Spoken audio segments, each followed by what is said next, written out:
You are listening to the Postcast presented by the Locked On Senators podcast and, of course, our friends at the Glebe Central Pub. You can head to the GCP at 779 Bank Street. Let them know that Locked On Senators sent you, and all shuttle tickets are available for December at GlebeCentralPub.com. I'm Ross Levitan alongside Brandon Pillar and Lalime's Martian after the Sens fell 4-3 to the St. Louis Blues in a game they had a third period lead. Pilsy, what'd you see today? This was a tough one, guys. The St. Louis Blues is a team the Ottawa Senators should be able to beat, especially with the return of their captain, Brady Tkachuk. I mean, he had his man with 8 shots in this game. It was 7, but I guess they gave him another one after looking back at it. So 8 shots for Brady. I like the decision to play Levitan. Certainly, this loss was not on him. I thought he played really well. And this was a tight checking game where the St. Louis Blues were able to just barely outmuscle the Sens a little bit more in the end, getting that fluky goal. So obviously, you'd like to see them find a way to at least carry this to overtime, especially with the Ottawa Senators' luck in overtime and past regulation versus the St. Louis luck in that regard. But you're going to lose some of these games once in a while, and it's a Western team, so hopefully you can bounce back Sunday against Dallas. I don't want to say that this was a sleepy start overall because Braden Shen had a breakaway on the first shift of the game, but the shots on goal, 7-5 for St. Louis in the first, 11-9 in the second for St. Louis, and then Ottawa had a slight edge, 14-13, so 27 total shots in the third period. Martian, they got so close, but could not get it over the line in the third. Oh, man, they were all over them, especially with the goalie pulled at the very end of the game. I thought for sure they were going to score. How many times was that puck right on the goal line, boys, underneath Binnington? He's spinning around. He's swimming, trying to keep it out of the net. And the boys just couldn't quite get it done there. And it's too bad because they really did kind of make that push in the third period. But they ultimately, like you mentioned the shots on goal, Ross, I feel like a lot of them for St. Louis, the ones that they were getting early in the game especially, and eventually end up killing them in that third period. The odd man rushes coming the other way.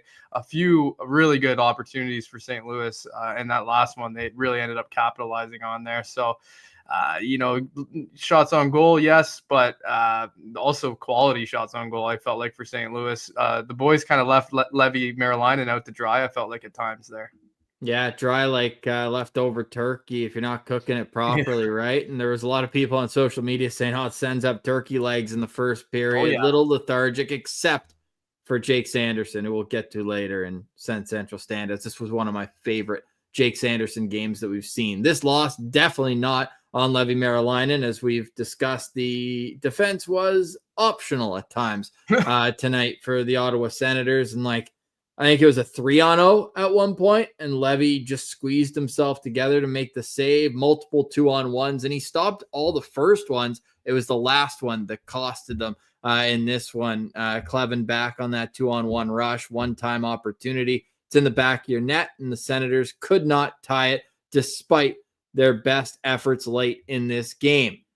Tim Stützle, story for me in this one, because he took the reins offensively with Brady Tkachuk out of the lineup, and this was his worst game in a long time. How much, Martian, do you think the early embellishment penalty went into his head? And then he got called later in the period for another infraction. Felt like that kind of took his focus away from being the superstar offensively that they needed him to be.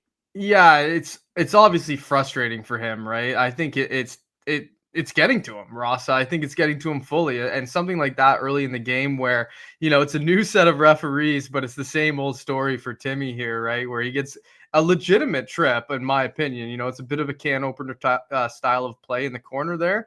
And he does kind of do a little bit of a head whip and fall down, quite hard compared to what the play might have actually happened if he just let it happen naturally. I think it's almost a little bit of a legitimate call, but at the same time, I don't think Timmy was really trying to sell it. He wasn't it wasn't over the top as an embellishment call. He did get tripped. I think what the referees see though is that he's trying to do that little extra thing to make the call happen that he doesn't really need to do, and the frustration definitely comes out. I think when that kind of thing happens for Timmy, he needs to flush it and not complain, not whine to the referees about it, because it becomes an additional storyline to his game that ultimately leads to everything else kind of falling apart for him. Because when that's in his head, other things get into his head, and he's not able to perform at the best of his abilities. If he just goes out there and just plays like a robot and just acts like nothing bothers him, I think he's way more effective. Yeah, I think that definitely got to Timmy, and he was playing frustrated out there. And unfortunately, we don't like to say it, but that might be a bit of a reputation call as well. Other guys that fall down like that, maybe the ref doesn't consider the embellishment, or doesn't cross their minds that it was embellished, because he does trip him up a little bit there, but maybe Timmy sells a little bit too much there. And a rare case, guys. This is another game where Tim Stützle has 0 shots. That's back-to-back games with no shots for Tim Stützle, who leads this team in shots. And we've been applauding how he's had a much better shoot-first mentality and not able to get any pucks on net in this one. Pillsy, what'd you make of the Travis Green line juggling in the third period? At one point, it was David Perron taking Giroux's place on the third line. They bumped Giroux up to play with Timmy, maybe get him going a little bit. The only line they didn't touch was Tkachuk, Cousins, and Zetterlund, and I see why. Those guys had a great game this afternoon. Yeah, I mean, I think we've seen Travis Green juggle the lines in games when they're down to try to get certain guys going and get them a little bit more ice time. I wouldn't say I have a strong feeling about it. I think personally, I'd rather you just kind of keep them together to try to gain some chemistry and momentum. Not that those guys don't have any. They've been playing with those similar lines for quite a while, but ultimately it doesn't end up working, unfortunately. But I do really like the way that Tkachuk, Cousins, Zetterlund line played. And I think it was the right move to not break up, or at least initially, or for most of the game. I don't know the time on ice for the lines, but most of the game, Perron was remaining on that line with Tim Stützle and Batherson, seemed like to me. So I like that they put Brady with Zetterlund and Cousins, and ultimately it helps out Zetterlund. I mean, him scoring again in this short span, 3 goals in 4 games, is great to see. And yeah, Brady Tkachuk ripping it. Like, we know he likes to shoot the puck, but we thought maybe coming back from a thumb surgery, he wouldn't be shooting it as much. 8 shots on goal is absolutely insane. Yeah, it makes the boys a little hesitant to hit that over shots on the old betting app there, boys, for sure, coming off a hand injury. But yeah, he's right back to his old ways. That's the way Brady Tkachuk plays, and he gets an assist on that. So he's on the scoreboard again here, with Zetterlund's goal as well. So good to see him get right back in the mix, getting those assists and being involved, very involved, I would say, in this game, right from the very get-go. He talked about it on his podcast, right? To get it, I can't wait to get out there and be F1 on the forecheck and lay the body, and that's right what he did, very first shift of the game. So it was good to see that he doesn't look too affected by that injury. And I would say the turkey legs wise, that was maybe one guy who it didn't really apply to, because he was coming out firing out of the gate. Yeah, he was, and he had all that 6 weeks worth of pent-up energy that he was able to get out there, entertaining as all hell always, mixing it up after the whistle, finding guys out there, and you got to think he'll only get better as he gets a few more reps under his belt. Big couple of games now, sends 3-2-0 on this road trip. You want to at least finish at 500, which is impossible to do, 7 games, but I'd take a 4-3 trip. I would take a 3-3-1 trip as well. But anything below that, you're starting to think like, okay, now that homestand, when we get back, you got the Rangers next Thursday waiting for you. The St. Louis Blues, tonight's opponent, will be the next Saturday game for the Ottawa Senators. A rare Saturday tomorrow where Ottawa does not play. There were some trends, though, that are becoming a bit of an issue. The Sens got caved in the third period in Vegas. They get caved in, the numbers say, tonight in the third period. And I think the way watching this game unfolded, you could say the same. They scored 2 minutes into the period. And then even though Ottawa tied it up, once they got the lead, the Sens pressed, but could not get the equalizer in this one. On the other side, we'll get into those trends more and how concerning they may be, Levi Merilainen's performance, and our SensCentral standouts. You're listening to the Postcast presented by Locked On Senators.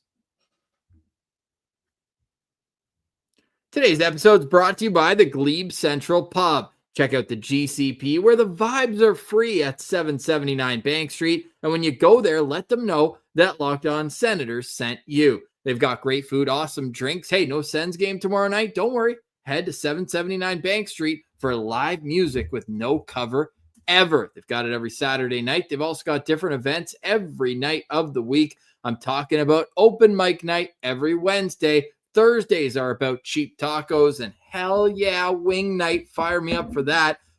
Great deals and great food, awesome drinks, atmosphere to match. And head to GlebCentralPub.com like I'm doing right now and get your shuttle tickets for all December home games, from the Rangers on December 4th to the Blue Jackets on December 29th. The Glebe Central Pub will get you to and from the game as easy as can be. Sue is the best in the biz. The GCP, the Postcast, always brought to you by the place where the vibes are free at 779 Bank Street. This episode also brought to you by Monarch. Let's be honest, most of us can't name all of our financial accounts, let alone what they're worth. Between 401k, savings, investments, it's easy to lose track, and that can mean leaving money on the table. Don't do that. There's Monarch, an all-in-one personal finance tool that brings your entire financial life together in one clean, easy-to-use interface on your laptop or on your phone. It's going to help you organize your accounts, track your spending, and get a better handle on your investments without ever having to touch a spreadsheet. You're going to love being able to review everything with your partner, see your shared goals, and make better financial decisions together. They've got visual dashboards and smart tools to make it so much easier to understand where your money's going and how to make it work harder for you. So in this economy, do not let financial opportunities slip through the cracks. Use code LOCKEDONNHL at monarch.com for 50% off your first year. That's monarch.com, code LOCKEDONNHL for half off your first year.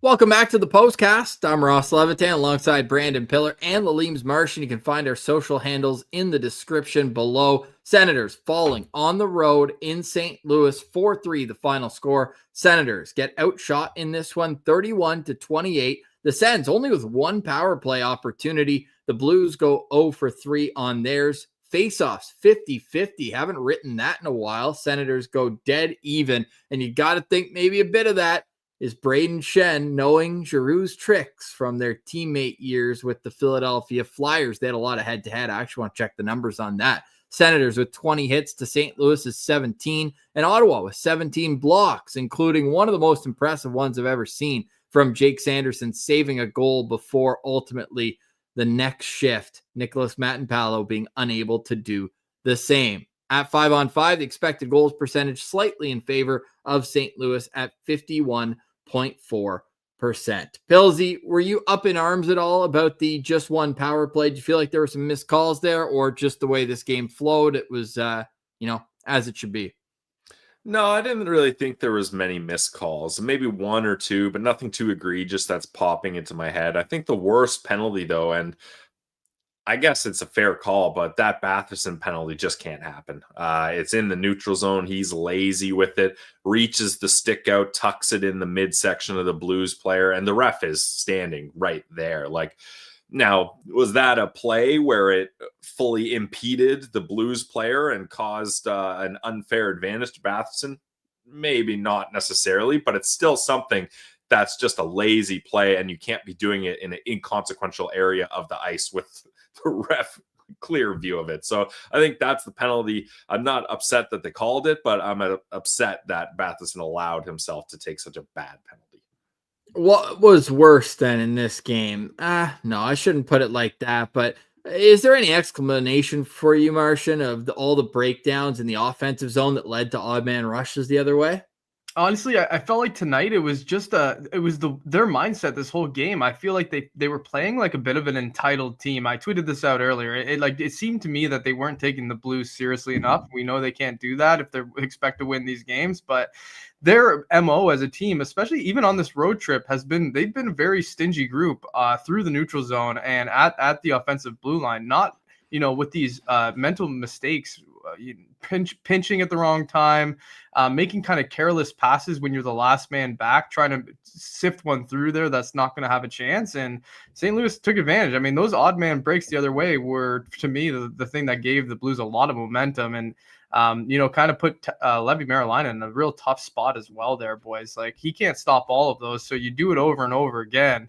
And Marilyn, he made a few good saves there for sure, but eventually they're going to get to him, right? And that's what ended up happening. So I think it was really just like, I don't know if they just came in with all this confidence with Brady coming back and thinking that they're this great team that can't be beat now that they have him back, because they've been playing really well without him, right? And I think they just need to go back to that standard style of play that they've been working with and not allowing those mental errors to happen. Play a safer game. I think that really, for me, was the reason why they were making all those dumb plays. And we talked about Timmy not having a good night. When he was on the ice, 14 minutes, 40 seconds at 5-on-5, the shot attempts were 15-3 for St. Louis in this game. And Drake Batherson, not much better, 3-4-11 against. It was just one of those nights where that line just didn't have it. And it hasn't been common at all this season. Timmy was also a -3 in this game, but look, it's not something where we're going to overreact long term. I still think the Sens are in a great spot. It's just disappointing that they really waited until the third period to put that press on in the last 10 minutes. Well, and not only, Ross, did they wait a little too late, but that third period is where it all broke down there. Like, they were hanging in there with the Blues, even though they weren't getting the shots. They had the lead going into it, and Travis Green even said after the game, our guy Julian McKenzie tweeting that Green was didn't mind the first 40 minutes of hockey, and then the third period didn't play with enough urgency. We turned over a couple of pucks, didn't pay attention to certain details that we usually do, and then he gives credit to Levi Marilyn and saying it's unfortunate because our goalie gave us a good game and we should have got a point or a win out of this one. And it really is too bad, because that's one where you could have walked away with a point or 2 points in overtime or shootout, and you go, wasn't really our best performance, and we had a couple mental lapses that led to odd man rushes and goals against, but it's not like they got blown out here. Like, they were still right in this one, right up to the very end. And Pinto saying we're on our heels, didn't attack, didn't play with detail, and it bit us in the behind. So super unfortunate there, but you know what the other problem is, boys? You can't let Jordan Binnington get into a clutch situation. Say what you want about him. I thought the Zetterlund goal, he cheated to his far post. Nice move by Zetterlund to cut back, but that's a goal where it's not a clear-cut gimme goal every time. And Binnington locked down in the third period. He's still giving out rebounds for sure, and Ottawa had their second and third opportunities looking off of that, but he hunkered down. That save off the goal line that deflected off of Philip Broberg is going to be ringing in the brains of the Ottawa Senators as they fly to Dallas to get ready for their next game. There were some standout performances, though, tonight, and we'll get to those in a moment. You're listening to Locked On Senators, your team every day. Today's episode is brought to you by our friends over at FanDuel. The NBA is back, and there's no better place to get in on the action than FanDuel, the official sports betting partner of the NBA. Even if you miss the start of the game or you want to ride the hot hand, FanDuel has live bets on everything from who will score next to fourth quarter comebacks. Plus, you can even combine your live bets into a same game parlay for a shot at a bigger payout. Keeps every game exciting, especially when your team's making that late push. Don't forget about prop bets. Brady Tkachuk is back, so Brady Tkachuk shots, that's always a fun one to ride along with. 8 shots in this one. And right now, FanDuel is giving new customers $300 in bonus bets when your first $5 bet wins. So head to FanDuel.com to sign up and play your game with FanDuel, the official sports betting partner of the NBA. Welcome back to the Postcast. I'm Ross Levitan alongside Brandon Pillar. Lalime's Martian here as well, breaking down a 4-3 Sens loss to the St. Louis Blues. Pilsy, I'll give you first dibs here on a SensCentral standout. Oh, thanks, buddy. You're welcome.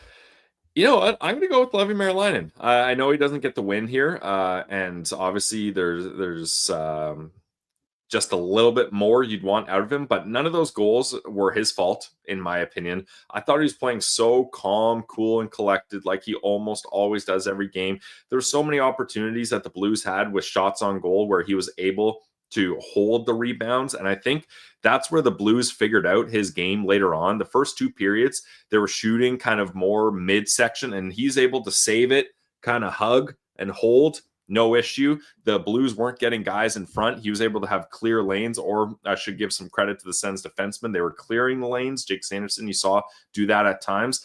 And then in the third period, I think the Blues figured that out, and they were shooting low to get that pass off the pads. Or I even noticed it seemed like they were purposely shooting just a little bit wide just to get Levy out of position, because it was close enough where as a goalie, you're like, oh, well, I'm not quite sure if that's going to hit the net or not. I got to get something on it. And that would move him out of position ever so slightly. And they know he's going to make that save, but they know now he's a little bit out of position. And then they would pounce on that rebound. And the Sens were a little too scrambly, or it was an odd man rush, and they didn't have the opportunities to pick up on those loose pucks. But I'm not putting that on Levy. I really like the way he played tonight. And it's just tough that the Ottawa Senators aren't able to help him out more, like Travis Green said. Yeah, and you always just expect your goaltender to make the first save, right? Now, I think all night long, Lalime was making that first save, other than the 2-on-1 that ended up in the back of the Sens net. But we talked about how many of those that went the other way, and he ended up stopping. So I really like the sequence from him in the first period too there, Pilsy. I'm not sure if you caught that in the first 5 minutes, where he made 3 great saves in succession to stop the Blues from going up 1-0, right? So really good start from him. That's another area where the Sens need to improve, is early in games and they get not allowing those first couple shots. I think lately it's been a little bit better, but maybe it's more Allmark's been guilty of that more than Levy, even though I think there has been a game or two where Levy also has let in that second or third shot like early in the game. But it's good for him is also to feel the puck early and make a few big saves, get his confidence going, make sure the team feels confident in front of him. So I don't hate your standout pick at all, Pilsy. I considered Marolainen for my own as well, but I thought he had a good enough game that he can be one of the guys who gets the nod here, eh? Yeah, he just gives you confidence the way he's so calm. His lateral movement is elite, and obviously one-on-one situations where there were a couple tonight that he stood strong. Like Braden Shen, I know he broke his stick on that breakaway in the second shift of the game, or first shift of the game, but I still thought Levy stayed with him and would have made the save either way, even if it hadn't been a little far out and if his stick didn't break. As the chat is saying, this will definitely not be a snap it around twice SensCentral standouts, but Martian, we got enough for one more. Oh yeah, we got enough for one each, and of course, as we always say, the NHL Network website dies on me as I'm giving Classic. my standout, which is hilarious. But I'm gonna go with I'm torn between two guys, so I'm hoping that Ross gives the nod to the second guy, but I picked him last game, so I'm gonna have to go with the captain here, boys. It's just so great to have him back. Hosted all the boys last night at the Kachuk household for Thanksgiving, American Thanksgiving. And I mean, I don't want to say it affected their game, but it might have. But at the same time, just having him back in the lineup gives you that burst of energy that you're looking for. He's in the mix all the time. 8 shots on goal tonight, boys. Like we said, shooting the puck wasn't something we expected a ton out of him, but I guess it's not bothering him that much, that old thumb surgery, if he's still doing that. So I thought that Brady had a really good game. I think he played somewhere near 18 minutes of ice time, if I remember correctly, looking at the thing right before we got on, and it died on me. But I think Brady, it was a good first game for him to get his legs under him. He comes out of it unscathed. No reoccurring injury, anything like that. And also just getting in the mix in those scrums after whistles and just the added physicality that he brings. I just think Brady Tkachuk is a huge part of this team, and it's just great to have him back. So, and he got the assist tonight. So I would be remiss to not mention Brady Tkachuk as my standout here tonight. First opportunity I get, and I'm taking it. 8 point per game player, Brady Tkachuk. Oh, now yeah. 4 assists in 4 games played. He played just over 17 minutes. And then at 5-on-5, his line, as I mentioned, was pretty solid tonight. The score was 1-1 when they were out there. Shot attempts 23-19. So lots of activity. 40 some shot attempts, 42 when he was out there, both ways. Lots of action around the net. For my SensCentral standout in this game, thank you for leaving him for me, Jake Sanderson. This was an incredible Jake Sanderson performance, and it's a shame that he ends the night at -1, and the shot attempts were definitely not in Ottawa's favor when he was on the ice, but he made so many elite defensive reads in this game. There was one play where I felt like I was watching Nick Lidstrom, same shift, broken up at the offensive blue line. They cycle back, then they try to chip it in, and he just waist high, just whacks the puck back out. He's like, nope, not this time. He's a one-man defensive army back there. You can't get past him. And obviously then the save he made was incredible. He's like, I'm not going to be in the running for the Norris. I want to be in the running for the Vezina. The way he was looking in there, the speed was evident at all times tonight, as it always is. And in a game where it did feel like they were a bit slower than the team that we often see, Jake Sanderson had his legs. I thought he was phenomenal in this game. Yeah, and a few times too, even on those odd man rushes that I keep mentioning, he's directing traffic while defending as well. Like there was the one where Zetterlund's on the back check and he goes, you take care of this guy, I'm going to take the puck carrier, you just get back to that guy over there.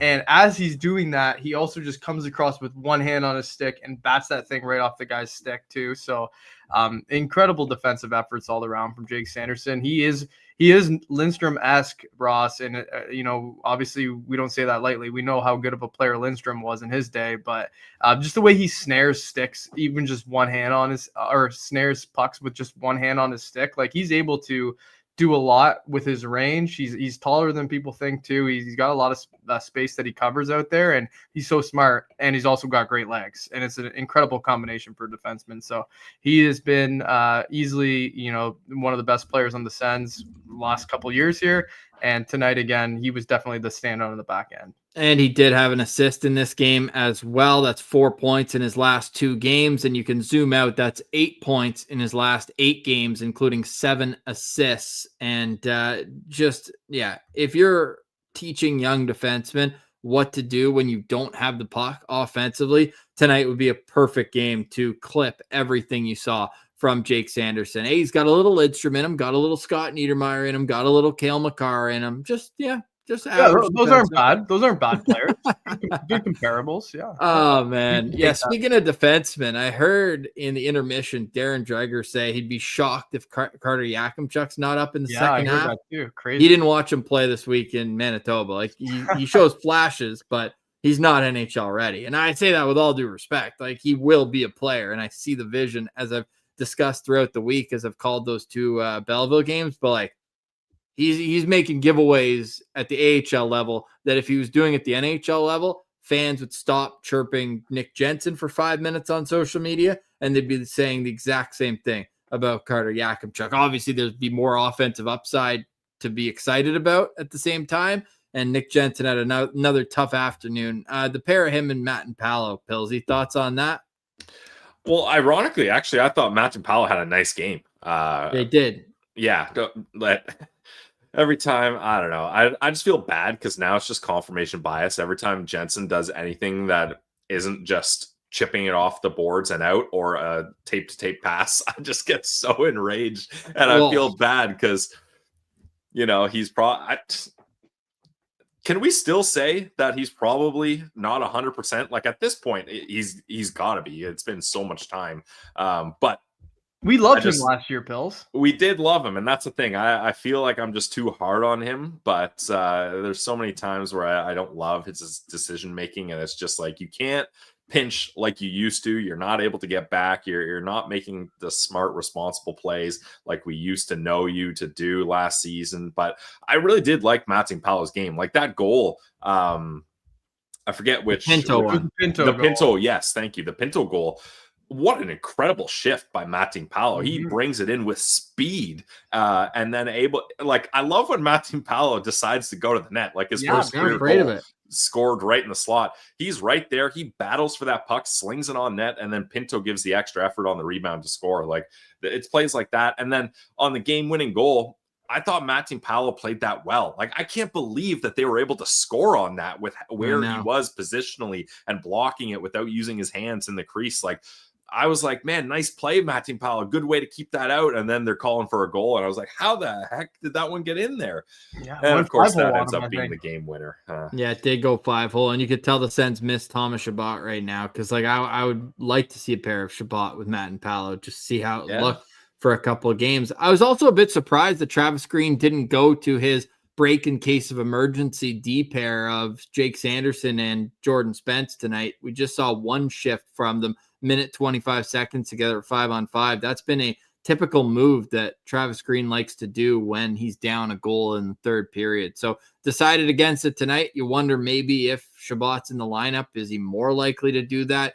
We will never know, but it's just tough with the horses they have on the back end right now that you were seeing down a goal with 4 minutes left, that Matt and Paolo Jensen pair on the ice. All due respect, but like that's not what you want when you're trying to get a goal there late in the third period. So unfortunate game, some tough breakdowns that cost them off the rush. That first one, last note on Jensen though, but he tries to go up the middle, it's picked off, and that's how the first goal goes in. The 2-on-1 the other way, and sure, it's bounced off the back, but then he doesn't seal the back post either. And bang play, but just not ideal performance defensively from a number of Ottawa Senators. There were just too many lackadaisical efforts tonight from Tim Stützle to Drake Batherson and Nick Jensen. The list goes on and on. So he's definitely not alone in this. Pinto called it an immature loss. And look, I like that the boys, they may have played a little entitled in the game, but at least they're acknowledging it and saying, hey, like, we know that was not a good performance. And to leave your backup out to dry like that when he was playing as well as he was, just super unfortunate. By the way, the stats people have added 2 face-off wins for Ottawa. So 50-50, no more. Sens win 52% in the dot. A little sliver of lining. That's my new one. Instead of silver lining, it's a sliver lining. Yeah, just a sliver, just a little bit of positivity. Actually, I'll end it with a little more positivity. I've been kind of tap dancing as the clock ticks down, but Toronto Maple Leafs allowed a goal to Jacob Chychrun with under 4 minutes left in a tie game. They are now trailing the Washington Capitals with 30 seconds left. And that rolls in to the fact that we got our wish, Pilsy, in an all-Atlantic division game. Said, hey, what's the better of two evils here?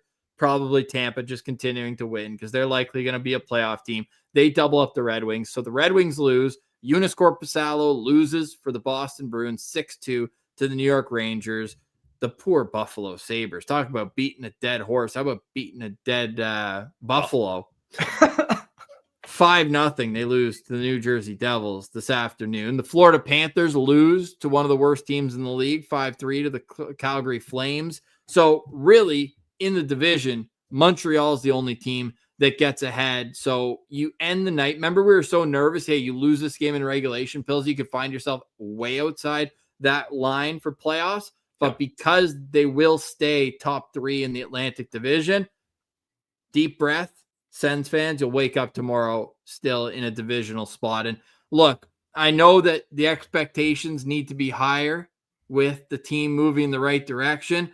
But Pilsy, how many years have we been waiting to be 20-plus games in and still looking at the division standings instead of the wild card? Yeah, no, the Sens are still in a really good spot. You get Brady Tkachuk back now.